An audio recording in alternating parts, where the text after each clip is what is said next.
భాగంగా ఈరోజు త్రయోవింశతి దివస కార్తీక మాస భస్మాభిషేక పూజ అనంతరం స్వామివారి యొక్క దర్శనం అందరూ కూడా నమస్కారం చేసుకోండి.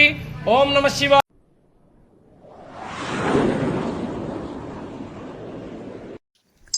Hello friends, welcome to my channel one more mini vlog.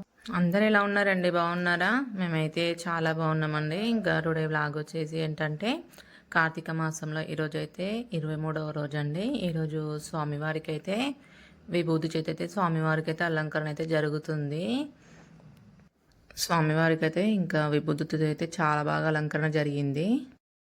ఈరోజు 23వ రోజు సందర్భంగా త్రయోవింశతి దివస కార్తీక మాస భస్మాభిషేకం అయితే జరిగింది. ఇక్కడ పూజ అనంతరం అయితే స్వామివారిని అయితే దర్శనం అయితే చేసుకోండి. ఇక్కడ ఓం నమః శివాయ, ఓం నమః శివాయ.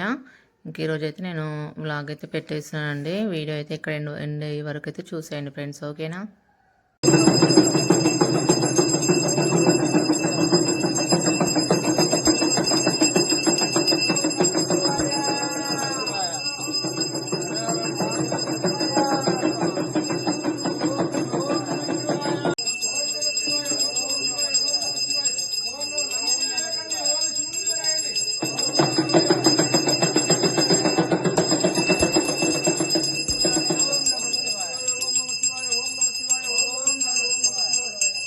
భాగంగా ఈరోజు త్రయోవింశతి దివస కార్తీక మాస భస్మాభిషేక పూజ అనంతరం స్వామివారి యొక్క దర్శనం అందరూ కూడా నమస్కారం చేసుకోండి.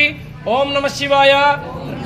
రేపు 24వ రోజు ధనాభిషేకం. అందరూ కూడా నోట్లు అదేవిధంగా చిల్లర ద్రవ్యాలు తేవాలి. నోట్ల దండలు తేండి. 500 నోట్లు, 200 నోట్లు, 100 నోట్లు, 50 రూపాయల నోట్లు, 10 రూపాయల నోట్లు అన్ని 100 కుచ్చి స్వామివారికి ఆ దండలుగా వేయాలి. ఓం నమః శివాయ, ఓం నమః శివాయ. కార్తీక మాసంలో భాగంగా విశేషంగా ఆదివారం భ్రమరాంబిక మల్లికార్జున స్వామి కళ్యాణ మహోత్సవం ఉదయం 7 గంటలకు ప్రారంభమవుతుంది. కనుక అందరూ కూడా తప్పకుండా కళ్యాణ మహోత్సవంలో పాల్గొనగలరు. ఆ రోజు జీలకర్ర బెల్లం స్వామివారికి విశేషంగా ఆ యొక్క వడి బియ్యం అన్నీ కూడా తిండి. మీతో పాటు నలుగురిని కూడా తీసుకొని రండి. ఆ రోజు భోజనాలు కూడా ఉన్నాయి. అదేవిధంగా మీరు ఎవ్వరు కూడా స్టేటస్ పెట్టట్లేదు, దయచేసి భగవంతుని స్టేటస్ పెట్టండి. ఉట్టప్పుడు బర్త్డేల విషెస్, మ్యారేజ్ డేల విషెస్ అన్నీ పెడతారు. కానీ దయచేసి దేవుని యొక్క ఫోటో, దేవుని యొక్క వీడియో తప్పకుండా అందరు స్టేటస్ పెడితే నలుగురు కూడా దర్శనం చేసుకుంటారు. నలుగురు కూడా దేవాలయానికి రావడం అనేటువంటి జరుగుతుంది. దయచేసి అందరు స్టేటస్ పెట్టగలరని ప్రార్థన. ఓం నమః శివాయ.